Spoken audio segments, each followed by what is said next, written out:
दोस्तों नमस्कार, राधे राधे, जय हिंद। जैसा कि हम लोग अपना कमांडो सीरीज इस समय चल रहा है, एसएससी जीडी के लिए प्रीवियस ईयर क्वेश्चन हम करा रहे हैं।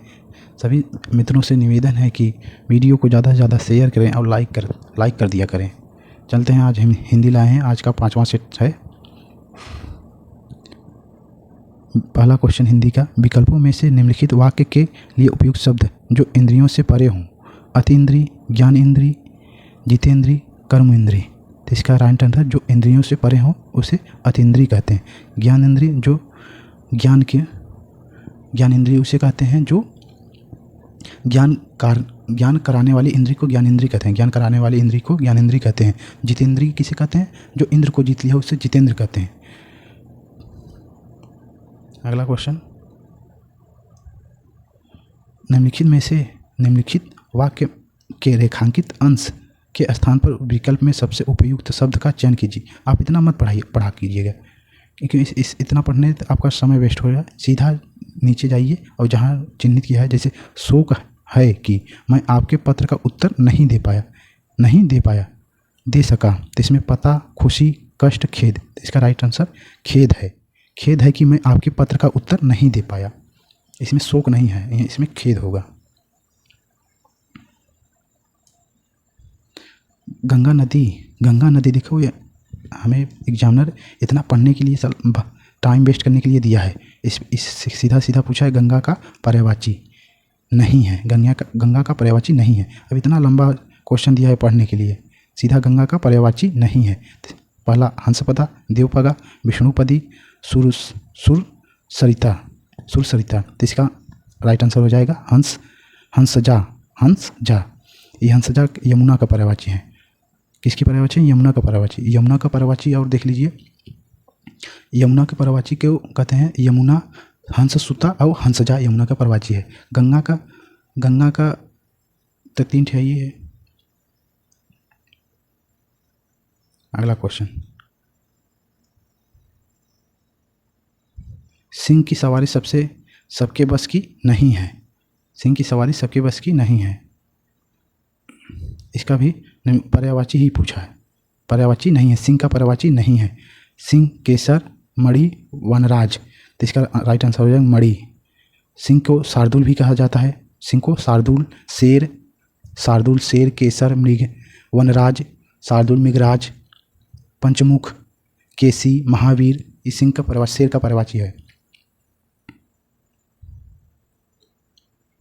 सारे शरीर की हड्डियां का ढांचा वाक्य के लिए सार्थक शब्द। शरीर की हड्डियां, कंकाल, हड्डियों का ढांचा, मांसपेशी। तो इसका राइट आंसर हो जाएगा कंकाल। जो कहा गया है वाक्य के लिए सार्थक शब्द। जो कहा गया है वाक्य के लिए सार्थक शब्द। अकथ्य, काल्पनिक, कथित, वचनातीत। तो इसका राइट आंसर कथनित। कथित जो कहा गया है वो कथित होता है। निम्नलिखित में से अशुद्ध वाक्य कौन सा है? इसमें अशुद्ध वाक्य कौन सा? कोयल पेड़ में बैठी है। अंजना ने नई साड़ी खरीदी। वसुंधरा बहुत सुरीली गाती है। सुमेध आज छुट्टी पर है। तो इसका राइट आंसर कोयल पेड़ में बैठी नहीं है, कोयल पेड़ पर बैठी है। यहाँ में नहीं होगा, यहाँ पर होगा। तो इसका राइट आंसर कोयल पेड़ पर बैठी है। बाकी सब शुद्ध हैं। ऑफिसर ने कर्मचारी को फाइल लाने का आदेश दिया। ऑफिसर ने कर्मचारी को फाइल लाने का आदेश दिया। इस वाक्य में प्रयुक्त आदेश शब्द का अर्थ क्या है? छोटे को बहकाना, आज्ञा पालन के लिए कहना, आपके कर्मचारियों की अवज्ञा, अपने से छोटे को डांटना। तो इसका राइट आंसर हो जाएगा आज्ञा पालन के लिए कहना। निम्नलिखित वाक्य में से अशुद्ध वाक्य को छांटिए। पहला, लड़की पुस्तक पढ़ती है। दूसरा, लड़के ने घर जाना है। मुझे उस पर दया आती है। शीला को नाटक अच्छा लगा। तो इसका राइट आंसर हो जाएगा लड़के ने घर जाना है। ये अशुद्ध है, बाकी सब सही हैं, बाकी सब शुद्ध हैं। निरीक्षण शब्द का विलोम क्या है? अनपढ़, महान, अनपढ़, अपढ़, महान, अनपढ़, साक्षर। निरीक्षण शब्द का विलोम साक्षर होता है।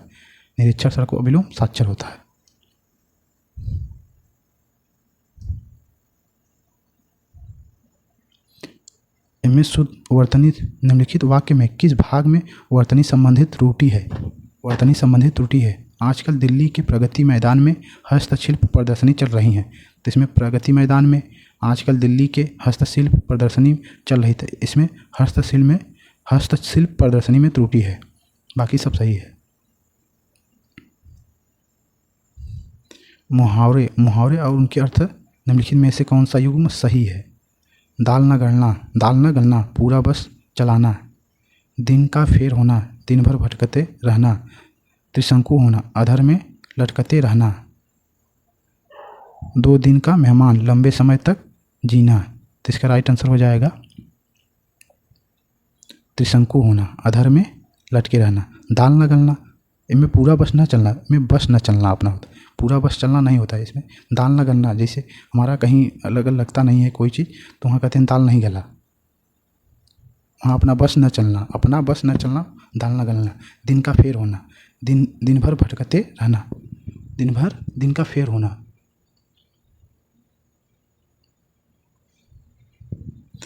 और 2 दिन का मेहमान मतलब कम समय तक जीना।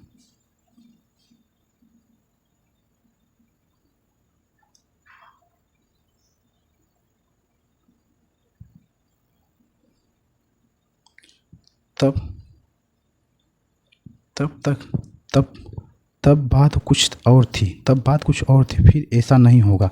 तब बात कुछ और थी, फिर ऐसा नहीं होगा। उपयुक्त वाक्य में प्रयुक्त तब और फिर समानार्थक क्रिया का सही अर्थ है। तब का अर्थ बाद और फिर का अर्थ बार बार। तब का अर्थ उस समय और फिर का अर्थ दोबारा। तब का अर्थ उस समय और फिर का अर्थ तब का अर्थ उस समय, फिर का अर्थ अगला। तब का अर्थ कहाँ, फिर का अर्थ वर्तमान। इसका राइट आंसर हो जाएगा दूसरा। तब का अर्थ उस समय, फिर का अर्थ दोबारा। इसमें देखो वाक्य छूट गया है, ये अशुद्धि, वाक्य संबंधित अशुद्धि। इसका पूरा वाक्य यह था। हिंदी के प्रचार में बहुत बड़े बड़े संकट हैं। हिंदी के प्रचार में बहुत बड़े बड़े संकट हैं, ये एक वाक्य था और छूट गया है। अब ऑप्शन दिया है बड़े बड़े संकट में अशुद्धि है कि बहुत है प्रचार में और हिंदी के। तो इसका शुद्ध वाक्य बड़े बड़े संकट में, प्रचार में बड़े बड़े संकट नहीं होता है। हिंदी के प्रचार में बहुत बड़ी समस्याएं होती हैं। हिंदी के प्रचार में संकट नहीं होता है, समस्याएं होती हैं। प्रचार में समस्याएं होती हैं, संकट नहीं होता है।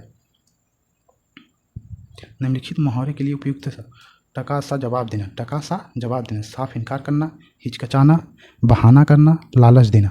टकासा जवाब देने का मतलब होता है साफ इनकार करना।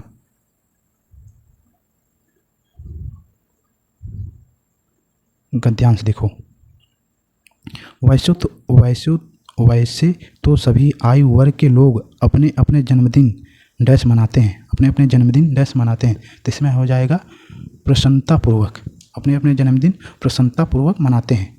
पर बच्चों में इस दिन को मनाने का उत्सुकता कुछ अधिक, इसमें अधिक हो जाएगा, कुछ अधिक होती है। पूरे वर्ष में इस दिन की प्रतीक्षा होती है। यहाँ प्रतीक्षा होती है, जन्मदिन की अपने पूरे वर्ष भर में प्रतीक्षा होती है। कैलेंडर सब काटत रहते हैं कि हमारा जन्मदिन इतना दिन बाकी बा। प्रतीक्षा करते रहते हैं। जब भी किसी के जन्मदिन में सम्मिलित होते हैं और लौटकर जरूर पूछते हैं कि हमारा जन्मदिन कब मनाया जाएगा। जन्मदिन पर हम घर को सजाते हैं और इस दिन सभी मित्र एकत्रित होते हैं, इसमें एकत्रित होते हैं। अब आंसर इसमें टिक मार लो। 76 में हो जाएगा प्रसन्नतापूर्वक, इसमें हो जाएगा अधिक, इसमें हो जाएगा प्रतीक्षा, इसमें हो जाएगा सम्मिलित। लास्ट एकत्रित, मित्र एकत्रित होते हैं। चलते हैं मित्रों, जय हिंद, राधे राधे।